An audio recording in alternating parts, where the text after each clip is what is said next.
అందరికీ నమస్కారం. భవిష్యవాణి తెలుగు ఛానల్కి స్వాగతం, సుస్వాగతం.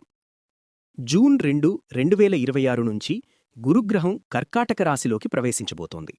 ఇది మేషరాశి వారికి చాలా కీలకమైన గురుగోచారంగా భావిస్తున్నారు.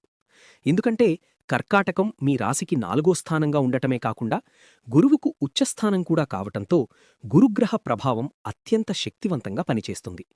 ఈ ప్రభావం దాదాపు వచ్చే ఏడాది వరకు మీ జీవితంలో అనేక మార్పులను తీసుకురావచ్చు. కెరీర్ పరంగా చూస్తే గత కొన్ని సంవత్సరాలుగా మీరు ఎంత కష్టపడినా సరైన గుర్తింపు రాలేదని అనిపించుండొచ్చు. కాని ఈ గురుమార్పు తర్వాత పరిస్థితులు నెమ్మదిగా మీకు అనుకూలంగా మారే అవకాశాలు బలంగా కనిపిస్తున్నాయి. మీ పని, మీ టాలెంటును సరైన వ్యక్తులు గుర్తించే సమయం మొదలవుతుంది.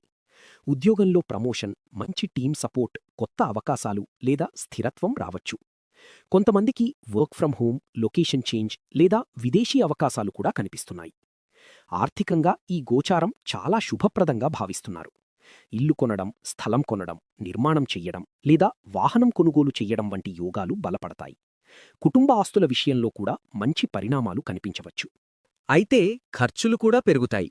ముఖ్యంగా ఇంటి అవసరాలు, కుటుంబం లేదా లగ్జరీ విషయాల్లో డబ్బు ఎక్కువగా వెళ్లే అవకాశముంది. అయినప్పటికీ భవిష్యత్తుకు ఉపయోగపడే ఖర్చులే ఎక్కువగా ఉండొచ్చు. కుటుంబ జీవితంలో గతంలో ఉన్న టెన్షన్స్ తగ్గుతూ మళ్లీ ప్రశాంతత పెరిగే సూచనలున్నాయి. ఇంట్లో ఆనంద వాతావరణం పెరుగుతుంది. వివాహితలకు జీవిత భాగస్వామితో భావోద్వేగ అనుబంధం మరింత బలపడవచ్చు.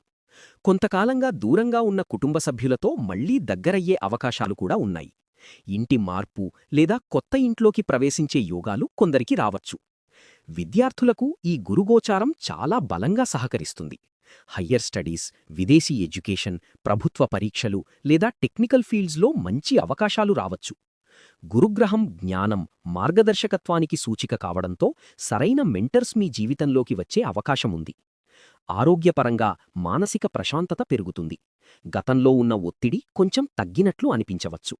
అయితే బరువు పెరగడం, అలసత్వం లేదా జీర్ణ సంబంధ సమస్యల విషయంలో జాగ్రత్త అవసరం.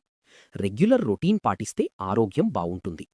ప్రేమ మరియు వివాహ విషయాల్లో కూడా మంచి మార్పులు కనిపించవచ్చు. పెళ్లి ఆలస్యమవుతున్న వారికి మంచి పరిచయాలు రావచ్చు. ఇప్పటికే రిలేషన్లో ఉన్నవారికి భవిష్యత్తు గురించి సీరియస్ చర్చలు జరిగే అవకాశముంది. కుటుంబ అంగీకారం కూడా లభించవచ్చు. ఆధ్యాత్మికంగా కూడా ఇది చాలా ప్రత్యేకమైన కాలంగా ఉంటుంది. దేవాలయ దర్శనాలు, గురు సంబంధ పూజలు, ధ్యానం లేదా ఆధ్యాత్మిక విషయాలపై ఆసక్తి పెరుగుతుంది. గురువారం రోజుల్లో పసుపు దానం చేయడం, దత్తాత్రేయ స్వామి లేదా సాయిబాబా ప్రార్థనలు చేయడం శుభప్రదంగా భావిస్తున్నారు.